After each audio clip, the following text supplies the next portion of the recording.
Va à Gaza les aider, s'il te plaît, ils vont bien t'accueillir. Bah écoute, avec plaisir, parce que je pense qu'en tant qu'LGBT, c'est beaucoup mieux d'être à Gaza qu'en Israël. Au moins, ça n'a pas de caution pour génocider des gens. Salut à tous, alors vous serez interloqués d'entendre ce gauchias immonde défendre Gaza et défendre le mode de vie des Gazaouis et par voie de conséquence la religion des Gazaouis. Alors pour énième rappel, le Hamas est l'émanation militaire des frères musulmans. Les frères musulmans, c'est le groupe qui est destiné à nous, les occidentaux, où il y a la démocratie, où ils s'infiltrent un petit peu comme des rats, et le Hamas c'est plus en territoire oriental dans lesquels le djihad est privilégié stratégiquement. En deux mots, nous en Europe on a Tariq Ramadan et eux au Moyen-Orient ils ont Youssef Qaradawi dont je vous propose un extrait ici. Juste avant de continuer, pour éviter que les musulmans viennent postiller dans les commentaires qu'il n'y a aucun rapport entre Ramadan et Qaradawi, je vous propose ce petit extrait. Le cheikh Youssef Qaradawi, écoutez, il est né en 1926. Il a 81 ans, hafizahullah. La seule chose qu'on peut dire, on est d'accord ou pas avec lui, c'est des ihtiram et des kef. Subhanallah, juste du respect pour l'homme. Il a aidé cette umma de façon internationale. Alors évidemment, Tarek étant un expert du double discours, juste avant ce passage qui est clair, qui montre qu'il respecte à 100% Qaradawi. Il dit bien, attention, il y a des choses qui ont été mal comprises. Et le fruit de cette interprétation européenne, alors moi à ce moment-là, non, j'y contribue absolument pas, j'y participe pas. Le problème, c'est que là, on prend juste un extrait de son livre « Le licite et l'illicite en islam ». Livre complètement en vente libre en France, qui est pour ainsi dire le livre référent synthétique sur les notions de licite et d'illicite chez les frères musulmans. Ce livre est sorti en 1960, c'est un best-seller absolu chez les islameux francophones. Visiblement, notre gauchias abject de la journée ne l'a pas lu, on va lui lire. Je suis dans le licite et l'illicite en islam, dans la version française, dans le chapitre consacré à l'homosexualité, où il est dit « En ce qui concerne le thème de l'homosexualité, nous nous posons cette question. Est-ce qu'on tue l'actif et le passif? Par quels moyens les tuer? Est-ce avec un sabre ou le feu ou en les jetant du haut d'un mur? Cette sévérité qui semblerait inhumaine n'est qu'un moyen de débarrasser la société islamique de ces êtres nocifs qui conduisent à la perte de l'humanité. » On réécoute ce que tu disais au début. Je pense qu'en tant qu'LGBT, c'est beaucoup mieux d'être à Gaza qu'en Israël. Au moins, ça n'a pas de caution pour génocider des gens. D'accord. Donc en fait, vous avez vraiment un flambi à la place du cerveau. C'est-à-dire que ce qui vous sert de matière cérébrale, c'est un flanc aux œufs. Donc ton côté suicidaire, garde-le pour toi, va habiter à Gaza par pitié. D'ailleurs, je te jure, si on reprend le pouvoir, tu vas aller à Gaza. Je veux dire, franchement, les frères, on va regarder tranquillement qui était pro-Gaza. Et puis on va vous y envoyer. Comme ça, vous pourrez vivre votre best life là-bas. Il n'y a pas de problème, nous, on ne veut pas vous en empêcher, on ne veut pas vous forcer à vivre avec nous, tu vois. Et comme vous avez avoué que Gaza était votre paradise, on va vous y envoyer avec des denrées pour les Gazaouis. Et vous y serez très bien. Et vous mènerez, je pense, la vie parfaite dont vous rêvez depuis toujours. Ah oui, et puis j'oubliais, effectivement, il manque gauchias, donc toi, tu rêves d'aller à Gaza. Ben, en fait, ça a été le rêve de plusieurs gauchias comme toi. Alors toi, tu défends la communauté LGBT, tu es un gauchias LGBT, mais il y a des gauchias tout court qui ont eu envie d'aller à Gaza.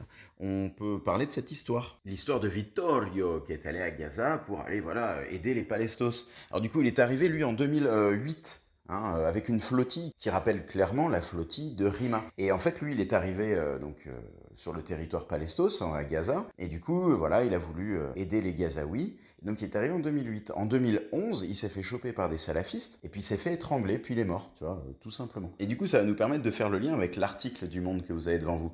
Vous avez remarqué ce que dit le journaliste gauchias immonde du Monde? Il dit « Le Hamas est confronté au défi des groupes djihadistes ». C'est-à-dire que pour ce journaliste visionnaire immonde gauchias abject, il ne considérait pas le Hamas comme un groupe djihadiste, mais plutôt comme une organisation d'aide et de soutien à la population palestos pour les libérer du djihadisme. En l'occurrence, ils se sont complètement plantés. Et en fait, ces journalistes-là, ce sont eux qui vous renseignent. Ce sont eux qui vous disent « Alors attention, ça c'est un grand méchant et ça c'est un grand gentil. » Eh bien moi, je pars du principe que leur grand méchant et leur grand gentil se les collent bien profond dans l'oignon. Et maintenant, on ne les écoute plus. Les gauchias sont des menteurs ou alors des collabos. Cet article nous le démontre. Toi, gauchias immonde LGBT, tu nous le démontres. Vous êtes des dangers publics. Alors si vous voulez, vous mettre en danger parce que vous êtes des suicidaires, vous faites exactement ce que vous voulez. Mais par contre, il est hors de question que la nation entière vous suive aveuglément dans votre spirale teubée. C'est-à-dire, en fait, vous y allez seul. Vous allez sauter dans le trou, mais tout seul. Voilà. C'est-à-dire sans nous. Donc nous les anti-gauchias comme vous, en fait, on est là pour montrer à quel point Depuis 60 ans, vous mentez. Et on combat évidemment les répercussions de votre mensonge. Parce qu'en fait, vous foutez la merde, tout simplement, en France. Tout ce que vous touchez, à la fin, ça devient un immonde étron. Tu peux pas avoir un cerveau qui me fonctionne aussi mal. C'est impossible. Donc c'est la raison pour laquelle, si un jour nous arrivons au pouvoir, on ne pourra pas partager le même espace vital, on est d'accord? Donc nous te renverrons chez tes frères gazaouis, où tu pourras vivre ta meilleure vie. Là-dessus, moi je vous embrasse très fort. N'écoutez jamais les gauchias, les médias gauchias, tout simplement parce qu'ils mentent, et lorsqu'on découvre leurs mensonges, ils disent que c'était pas eux ou qu'ils étaient pas là. Nous, on le sait, ils étaient là et c'était eux. Voilà. Et on en est là aujourd'hui. Donc ne les écoutez plus jamais, faites tourner cette vidéo. Plus que jamais, faites tourner la chaîne. Merci pour les subs, merci pour les commentaires. Merci à tous pour le soutien, évident. Continuez, s'il vous plaît, de commenter. Ne lâchez pas l'effort. Je sais que c'est compliqué, au bout d'un moment, on ne sait plus quoi dire. Mais c'est quand même bien le minimum quand on fait face à une organisation qui est soutenue par des pétromonarchies, tu vois. Vous pouvez bien lâcher un petit commentaire, mais je vous fais confiance, vous êtes la meilleure des communautés. On reste déterminés. Au grand plaisir de vous lire toujours. Merci à tous pour votre soutien.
Après, venez me dire, je sais pas quoi, non, c'est pas vrai, je sais pas quoi. Non, parce que l'erreur, il était vide, truc. Je vous ai dit, c'est réel, c'est cruel ici en France.